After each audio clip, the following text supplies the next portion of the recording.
आज हम ये समझेंगे कि कॉर्पोरेट आइडेंटिटी नंबर क्या होता है। अगर आप देखें जब कंपनी इनकॉर्पोरेट होती है या रजिस्टर होती है, तो जब कंपनी को सर्टिफिकेट ऑफ इनकॉर्पोरेशन दिया जाता है रजिस्ट्रार ऑफ कंपनीज के द्वारा या मिनिस्ट्री ऑफ कॉर्पोरेट अफेयर्स के द्वारा, तो उस सर्टिफिकेट ऑफ इनकॉर्पोरेशन में कंपनी का सिन भी लिखा रहता है और सर्टिफिकेट ऑफ इनकॉर्पोरेशन इस बात का सबूत होता है कि कंपनी आपकी इनकॉर्पोरेट हो गई है। तो आज हम इसी बात पे चर्चा करेंगे कि सिन होता क्या है और सिन का पर्पस क्या है, यानी कॉर्पोरेट आइडेंटिटी नंबर का पर्पस क्या है।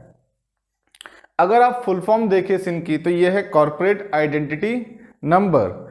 ये क्या होता है? 21 कैरेक्टर्स का अल्फा न्यूमेरिक कोड या नंबर है। यानी अल्फा न्यूमेरिक कहने का मतलब इसमें A to Z लेटर होते हैं और न्यूमेरिक मतलब नंबर 0 to 9 नंबर होंगे। तो ये क्या है? 21 कैरेक्टर्स का अल्फा न्यूमेरिक कोड या नंबर है। अब अगर हम एक एग्जाम्पल से, एक उदाहरण से इसको समझ ले कि सिन होता क्या है, सिन का स्ट्रक्चर कैसा है, तो आपको कंपनी के बारे में, जब आप कंपनी का सिन देखेंगे तो कंपनी के बारे में आपको कई जानकारी मिल सकती है उसके सिन से। तो मैंने एग्जाम्पल लिया है यहाँ पे पतंजलि आयुर्वेद लिमिटेड का। पतंजलि का जो सिन है वो है ये रहा U24237DL 2006 PLC 144789। ये है 21 कैरेक्टर्स का अल्फा न्यूमेरिक कोड किसका, यानी ये बेसिकली सिन है किसका, कॉर्पोरेट आइडेंटिटी नंबर है किसका, पतंजलि आयुर्वेद लिमिटेड का। इसमें सबसे पहले आप देखें, सबसे पहले जो लेटर है वो है यू सिग्निफाई करता है, यानी यू बताता है कि पतंजलि आयुर्वेद लिमिटेड क्या है, अनलिस्टेड कंपनी है। ये क्या है? Unlisted company. अगर मान लीजिए कल को आगे जाके पतंजलि आयुर्वेद लिमिटेड लिस्ट होता है, तो ये यू हटके क्या हो जाएगा, एल आ जाएगा जब ये कंपनी लिस्टेड बन जाएगी। अभी अगर आप देखें उदाहरण के तौर पे, अगर आप लिस्टेड कंपनीज का एग्जांपल ले, लिस्टेड कंपनीज जैसे Reliance industries limited,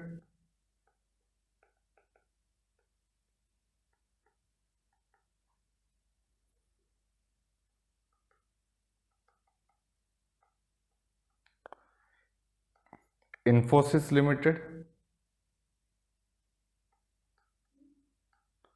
Relaxo footwear limited,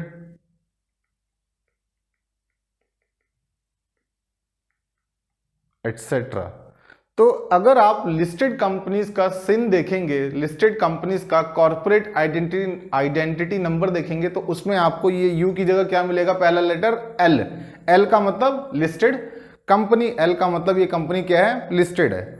अब आइए नेक्स्ट, ये तो हो गया आपका फर्स्ट कैरेक्टर। इसके बाद नेक्स्ट 5 जो है,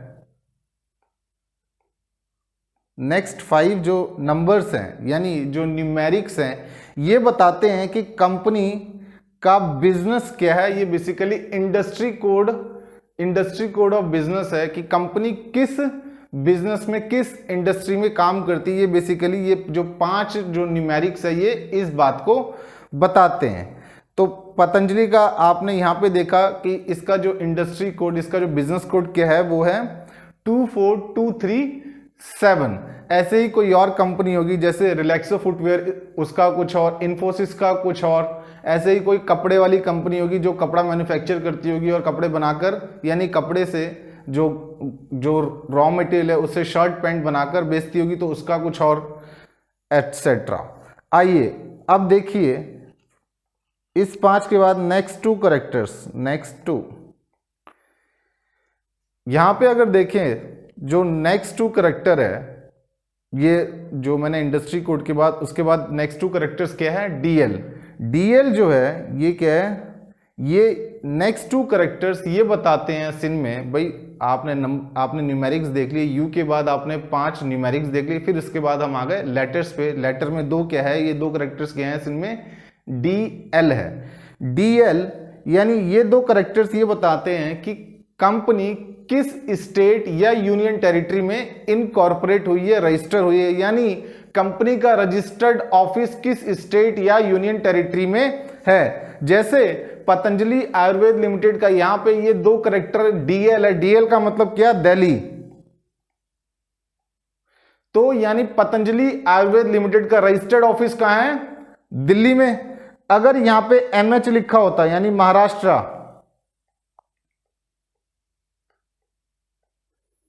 यहां पे जीए लिखा होता यानी गोवा,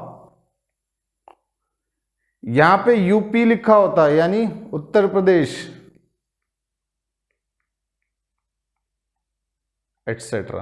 तो यानी ये जो 2 करेक्टर्स ये बताते हैं कि कंपनी का रजिस्टर्ड ऑफिस किस स्टेट या यूनियन टेरिटरी में है।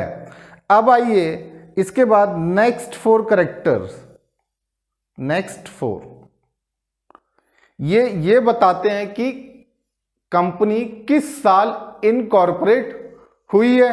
अगर आप देखें तो ये क्या है, 2006 है। 2006 क्या है, ईयर ऑफ इनकॉर्पोरेशन इस कंपनी का, यानी पतंजलि आयुर्वेद लिमिटेड इनकॉर्पोरेट हुई है 2006 में। ऐसे ही कोई और कंपनी का आप रिलायंस इंडस्ट्रीज का देखेंगे, इन्फोसिस का देखेंगे, रिलैक्सो फुटवेयर का देखेंगे, तो आपको वहां से मिल जाएगा। भाई इस 4 नंबर को देख के, इस 4 जो न्यूमेरिकल्स हैं इनको देख के आपको पता लग जाएगा क्या, कि कंपनी किस साल इनकॉर्पोरेट हुई है। अब नेक्स्ट 3 करेक्टर देखिए, यहां लिखा है पीएलसी। पीएलसी कहने का मतलब क्या, ये जो कंपनी है पतंजलि आयुर्वेद लिमिटेड, ये क्या है, ये है पब्लिक लिमिटेड कंपनी। तो ये नेक्स्ट 3 करेक्टर्स, यानी 4 के बाद ये नेक्स्ट 3 आ गए ना, यहां पे देखिए आप पीएलसी है। तो नेक्स्ट 3 करेक्टर्स पीएलसी इस बात को बता रहे हैं कि कंपनी क्या है, पब्लिक लिमिटेड कंपनी है। अगर यहां पे पीटीसी होता किसी कंपनी में, मान लीजिए कोई प्राइवेट कंपनी, तो वहां पे क्या मिलेगा आपको, पीटीसी यानी private limited company.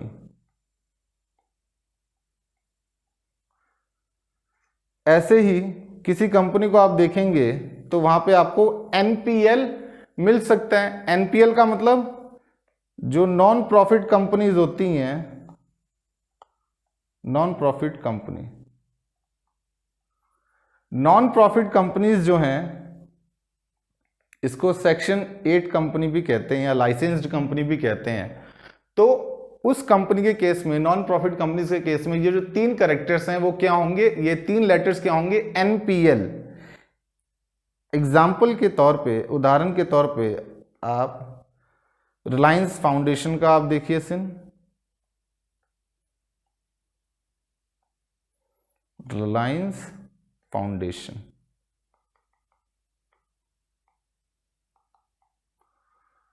Reliance foundation. ऐसे ही आप देख सकते हैं उत्तर प्रदेश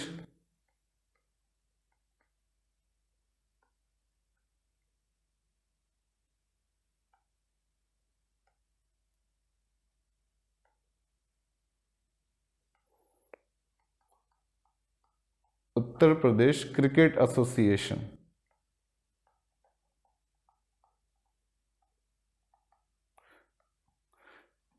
तो मैंने आपको नॉन प्रॉफिट कंपनीज का एग्जांपल दिया, रिलायंस फाउंडेशन और उत्तर प्रदेश क्रिकेट एसोसिएशन। तो इनका आप कॉर्पोरेट आइडेंटिटी नंबर देखेंगे तो उसमें ये जो 3 कैरेक्टर्स हैं आप पाएंगे क्या है, एनपीएल।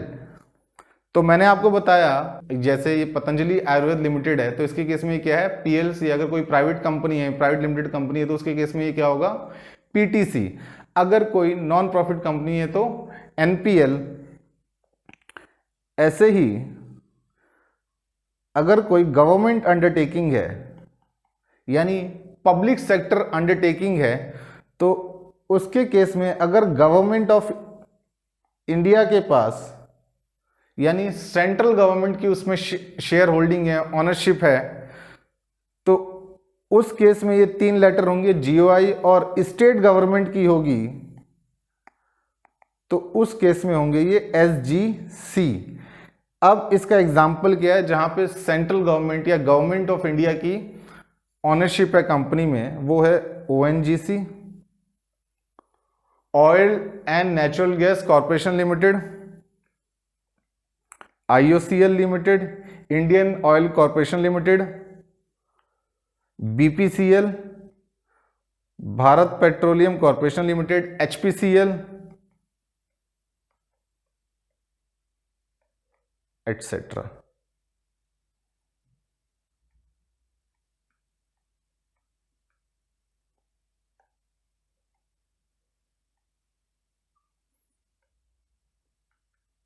HPCL etcetera. तो यहां पे मैंने गवर्नमेंट ऑफ इंडिया अंडरटेकिंग, यानी जिस कंपनी में, जिस अंडरटेकिंग में गवर्नमेंट ऑफ इंडिया की ऑनरशिप है, शेयर होल्डिंग है, वो क्या, वहां पे आपको ये 3 करेक्टर क्या मिलेंगे, GOI, गवर्नमेंट ऑफ इंडिया। ऐसे ही अगर आप देखिए यहां पे मैंने ये SCG नहीं, SGC है।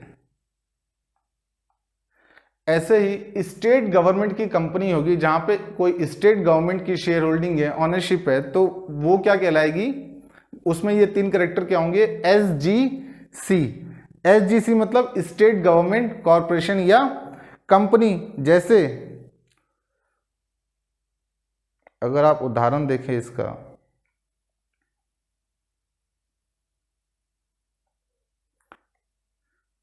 Karnataka power corporation limited,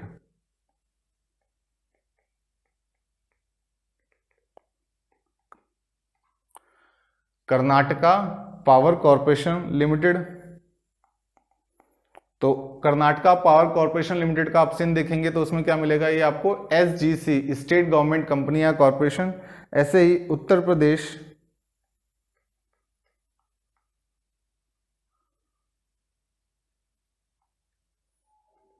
drugs and pharmaceutical,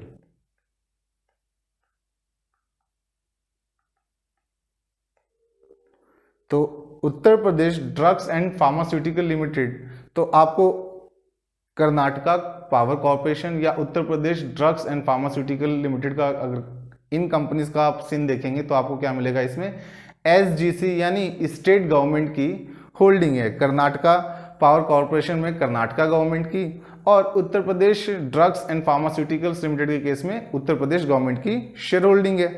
तो आपको ये 3 कैरेक्टर समझ आ गए, PLC,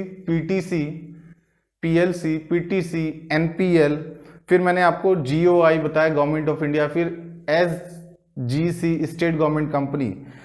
ऐसे ही जो कंपनी OPC होगी, यानी 1 पर्सन कंपनी होगी, तो उसके केस में ये क्या होगा, OPC। अब नेक्स्ट जो 6 न्यूमेरिक्स हैं, ये जो आप 6 नंबर देख रहे हैं, ये क्या है, ये 6 कैरेक्टर्स, ये क्या है, बेसिकली किसी स्टेट में कितनी कंपनीज हैं जो रजिस्टर हैं, उसका ये बेसिकली कॉन्जिक्यूटिव रजिस्ट्रेशन नंबर, ऐसे 1 2 3 4, तो ये बेसिकली कॉन्जिक्यूटिव लगातार चल रहे नंबर हैं। जब कंपनी इनकॉर्पोरेट होती है तो रजिस्टर में उसका ये जो रजिस्ट्रेशन नंबर है, ये वो है कि कौन सी कंपनी कब, मतलब किसका कब नंबर आया, किसका कब, भी एक रजिस्टर है उसमें एक कॉन्टिन्यूटी में नंबर चल रहा है, तो ये वो नंबर है, ये बेसिकली रजिस्ट्रेशन नंबर है कंपनी का। तो आपको यहाँ से सिन से आपने देखा, यानी कॉर्पोरेट आइडेंटिटी नंबर से आपको काफ़ी चीज़ें कंपनी के बारे में पता लग जाती है, कंपनी लिस्टेड है कि नहीं है, कंपनी किस बिजनेस सेक्टर में, किस इंडस्ट्री में काम कर रही है, कंपनी प्राइवेट कंपनी है, पब्लिक कंपनी है, या नॉन प्रॉफिट कंपनी है, गवर्नमेंट ऑफ इंडिया अंडरटेकिंग है, या स्टेट गवर्नमेंट की कंपनी, तो आपको ईयर ऑफ इनकॉर्पोरेशन पता लग जाता है वहाँ से, सिन से। ऐसे ही किस स्टेट में ये कंपनी रजिस्टर हुई है, इनकॉर्पोरेट हुई है, वो पता लग जाता है। तो आपने सिन की उपयोगिता देखी कि जनरल पब्लिक को, यानी आम जनता को इस सिन से काफ़ी चीज़ें कंपनी के बारे में, जो बेसिक चीज़ें काफ़ी पता लग जाती है। अब सिन देने का पर्पस क्या है, कंपनी लॉ में सिन देने का पर्पस क्या है? सिन का पर्पस ये है ताकि कंपनी की इजीली आइडेंटिफिकेशन हो सके, कंपनी को इजीली आइडेंटिफाई किया जा सके, और साथ में पब्लिक के लिए ये एक ऐसा नंबर है जिससे पब्लिक को कई कंपनी के बारे में जानकारी मिल सकती है। भाई कम से कम कंपनी का ओवरव्यू तो पता लग सकता है, मोटा मोटी तौर पे कंपनी के बारे में पता लग सकता है। यहाँ से भाई ऑब्जेक्ट तो पता नहीं लगेगा कि कंपनी का उद्देश्य क्या है, लेकिन आपको मोटा मोटी कंपनी का बिजनेस पता लग जाएगा। और एग्जैक्ट ऑब्जेक्ट देखने के लिए आपको मेमोरेंडम ऑफ एसोसिएशन देखना पड़ेगा कंपनी का। और कंपनी लॉ में सेक्शन 7 है जो कहता है कि भाई जब registrar certificate of incorporation issue करेगा तो उसमें सिन मेंशन करेगा।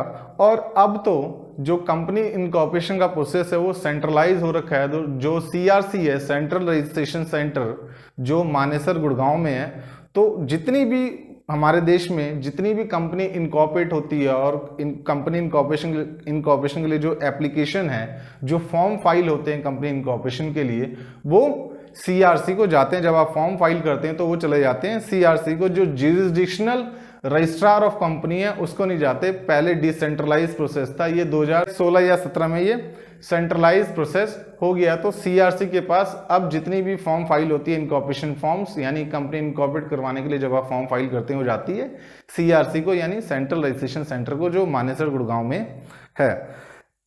तो सेक्शन 7 कहता है कि भाई सर्टिफिकेट ऑफ इनकॉर्पोरेशन जब इशू किया जाएगा तो उस पर सिन मेंशन किया जाएगा। यानी जब CRC certificate of incorporation issue करेगी तो उस पर सिन मेंशन्ड होगा। आप किसी भी कंपनी का सर्टिफिकेट ऑफ इनकॉर्पोरेशन या इनकॉर्पोरेशन सर्टिफिकेट उठा के आप देख सकते हैं, वहां पे सिन लिखा होगा।